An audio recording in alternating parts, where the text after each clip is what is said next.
So I'm back again. It's been a little while since I've made an actual video, I guess, if you will. Mainly been doing some shorts. Been a little busy. Just kind of enjoying myself, watching some movies, checking out some video game stuff, collecting things to show on the channel. Quite a bit to talk about, but I really kind of want to just focus on the current state of things, as I'm sure most of you are aware that there's quite a bit of stuff that's been coming out that's not been great, but we've had a few highlights the past year. I mean, to be honest with you, I went out and checked out, what was it? Why can I not think of the name of the movie? I'm totally blanking on the one that I'm thinking of right now. Jurassic Park, Dominion. I thought that was okay. I mean, it was decent for what it was. Was it a fantastic movie? No, but it was fun as hell. I went and checked out Top Gun Maverick. Really liked that. Certainly enjoyed the practical effects of that movie where they did all the stuff with jets and it wasn't CGI. If you haven't seen it, it's worth a look, in my opinion. I bought it in 4K disc, 2-disc set. It had the Blu-ray in there as well. I think it was $40. It's on Amazon. But yeah, I think we might have a few more things coming into play. Matter of fact, actually, just last night I watched El Dorado. So if you're into old westerns, John Wayne movie. And then Friday night I watched Indiana Jones and the Raiders of the Lost Ark. And that's really kind of the focus of this video. It's just to kind of talk about that, you know, you don't have to get blackpilled on entertainment. I've seen these movies before. I still enjoy them. They've held up rather well. And what, you know, is old is new again. And maybe you haven't seen it, or maybe you have. There's still plenty of things for us to enjoy. There's things over the years that I have not seen. And so that's a little bit what we're going to primarily talk about today is what I've been collecting are back issues. Still doing the indie stuff. Have a few books that I'm waiting on. Still waiting on Cyberfrog, Wreck Planet. That should be coming relatively soon. At least that's the last update we heard, which was, I don't know, a couple weeks ago. Vestige 3 is about to start fulfilling here soon, I believe. I believe they're waiting on proofs. Make sure that they don't need to do any final edits. That'll go through. That's through Black Dragon Comics. You can check out the channel videos on there. I have talked about Bullet Maker. I've talked about Vestige 3. Bullet Maker 2 is on the way as well. I forget what the progress is on that. I'll have to go back and look because I honestly don't remember. And then what else would I looking at? I bought Parnell's book too. Thomas Parnell, or Patrick Thomas Parnell, I'm sorry. Last of the Seekers. That looked good. They have a Transformer-ish toy in there, which I thought looked pretty cool, so that's why I picked it up. I tailored what he had to offer to what I was looking for, because some of the things on there I wasn't necessarily all that interested in, but I was able to do it in such a way that I got both the covers that I wanted and I got the toy. So I checked that. I'm going to check that out. So I'm not sure when that's going to come in, but I'll have to take a look at that. But recently, the thing that I was able to get my hands on that I'm very excited about is an out-of-print book that was put out back in the 90s, 95, I believe. And I wasn't even aware of it because, I mean, you collect what you collect. And although I've been a comic book guy, I mean, you just can't read every story. You're into what you're into.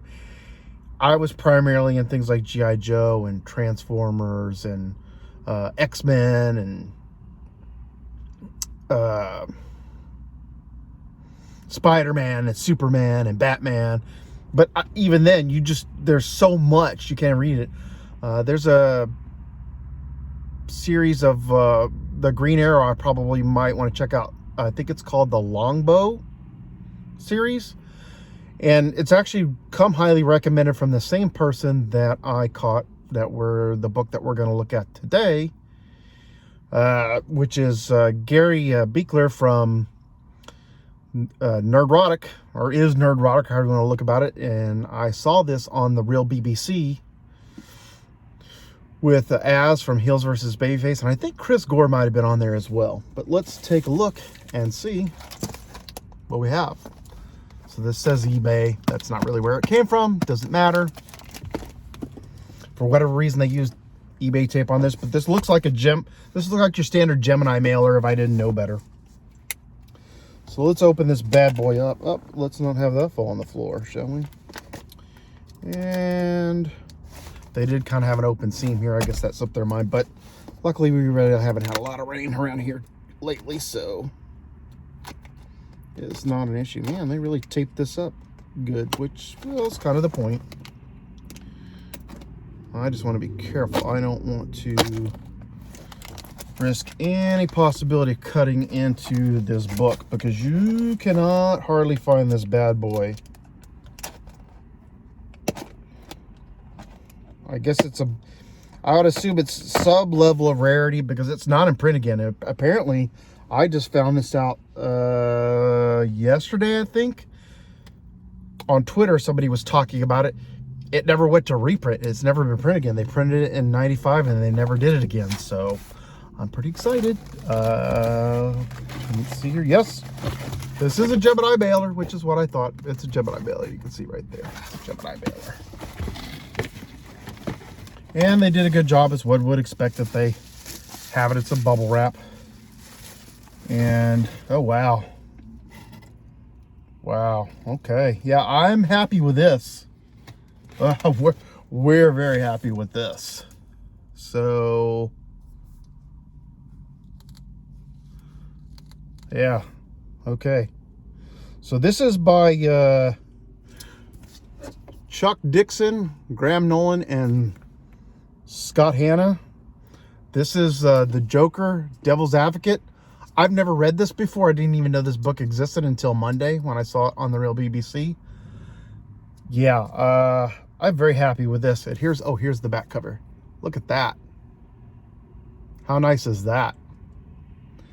And then I'll just show you the rest of the sides of the book so you can get an idea. I believe this book is 90-ish pages. I don't remember exactly how many it is. Here's the kicker, though. That's right, boys and girls. That's hardback.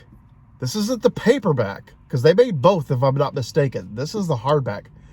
I paid about $30 plus the shipping, and they got it to me like in a couple of days. So they sent it to me first class, whatever. So that was like $10 of shipping or whatever it was, I think. So I got the book for about $40, but this is a book that's almost 30 years out of print, that was never reprinted. So I'm satisfied. I mean, the book is every bit as nice as they promised. I mean, this is, I don't know if you really can see this. Here, let me see how close I get. See there right there? That's the shrink wrap. And there's not a mark on this book. There might be one little tiny discoloration right there, and I can't tell if that's on the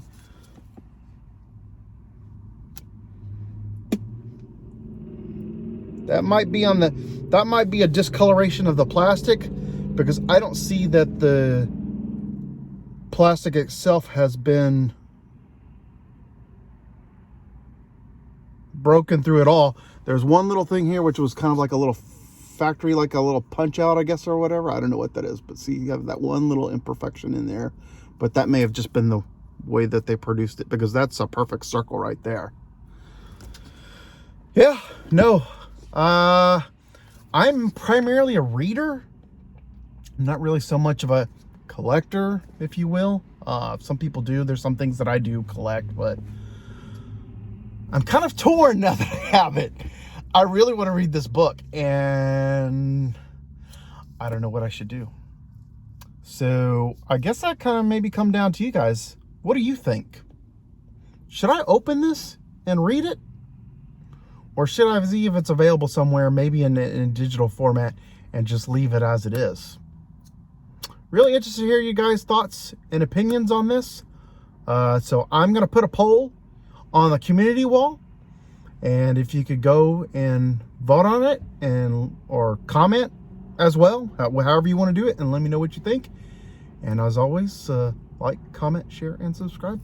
And we'll see you next time. Happy reading.